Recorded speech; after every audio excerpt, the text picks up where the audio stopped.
ভূপ্রকৃতি অনুযায়ী ভারতকে 5টি ভূপ্রাকৃতিক বিভাগে ভাগ করা হয়েছে। উত্তরের পার্বত্য অঞ্চল।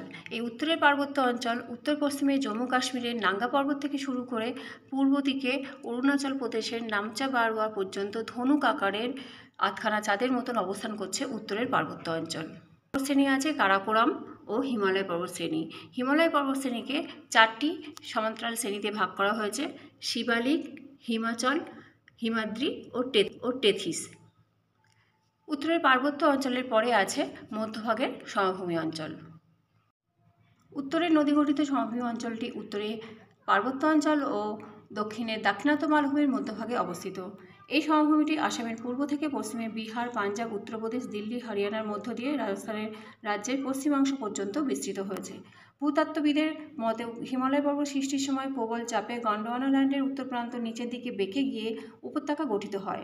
পরবর্তীকালে এই উপত্যকায় হিমালয় ও দক্ষিণের মালভূমি থেকে আসা বিভিন্ন নদী যেমন সিন্ধু, শতদ্রু, গঙ্গা, যমুনা, ব্রহ্মপুত্র প্রভৃতি নদী দ্বারা লক্ষ লক্ষ বছর ধরে পলি সঞ্চয়ের ফলে এই সমভূমি সৃষ্টি আছে। মরু অঞ্চল মূলত রাজস্থান এবং গুজরাট, পাঞ্জাব ও হরিয়ানার সামান্য অংশ জুড়ে অবস্থিত। ভারতের এই মরু অঞ্চলের নাম থর। এই মরু অঞ্চলের বিশেষ বৈশিষ্ট্য হচ্ছে ভারতের উত্তর পশ্চিমে আছে থর মরুভূমি বা রাজস্থান সমভূমি। মূলত রাজস্থান, গুজরাট, পাঞ্জাব, হরিয়ানার সামান্য অংশ জুড়ে অবস্থিত এই মরু অঞ্চল। এই মরু অঞ্চলের নাম থর। এই মরু অঞ্চলের ভূপ্রাকৃতিক বৈশিষ্ট্য হচ্ছে রাজস্থান সমভূমি অঞ্চলটি উত্তর পশ্চিম থেকে দক্ষিণ পশ্চিম দিকে ক্রমশ ঢালু হয়ে গেছে। মরু অঞ্চলে চলমান বালিয়াড়িগুলিকে বলা হয় ধ্রিয়ান। মরু অঞ্চলের শুষ্ক হ্রদগুলিকে বলা হয় ধান্দ। মরু অঞ্চলের নিচু অংশে যে জল জমে থাকে সেগুলোকে বলা হচ্ছে রন।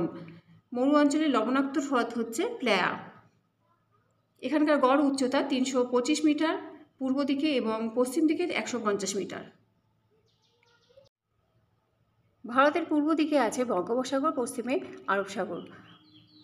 ভারতের পশ্চিম দিকে আছে পশ্চিমঘাট পর্বতমালা, পূর্ব দিকে আছে পূর্বঘাট পর্বতমালা। ও এই পূর্বঘাট পর্বতমালা, পশ্চিমঘাট পর্বতমালা ও উত্তরে নদীগঠিত সমভূমির মাঝখানে অবস্থিত অঞ্চলটি হচ্ছে দাক্ষিণাত্য মালভূমি অঞ্চল। এই দাক্ষিণাত্য মালভূমি অঞ্চলটিকে ভূপ্রাকৃতিক বৈচিত্র্য অনুসারে 3টি ভাগে ভাগ করা হয়েছে: দাক্ষিণাত্য মালভূমি, মধ্যভাগের উচ্চভূমি ও পূর্বভাগের উচ্চভূমি অঞ্চল। পশ্চিম দিকে হচ্ছে উপকূলীয় সমভূমি, পশ্চিম উপকূলীয় সমভূমি, পূর্ব দিকে পূর্ব উপকূলীয় সমভূমি। সংকীর্ণ এই ভূভাগ জলভাগ ও স্থলভাগের সংযোগস্থলে যে সংকীর্ণ ভূভাগ, সেই ভূভাগটিকে উপকূলীয় সমভূমি নামে চিহ্নিত করা হয়।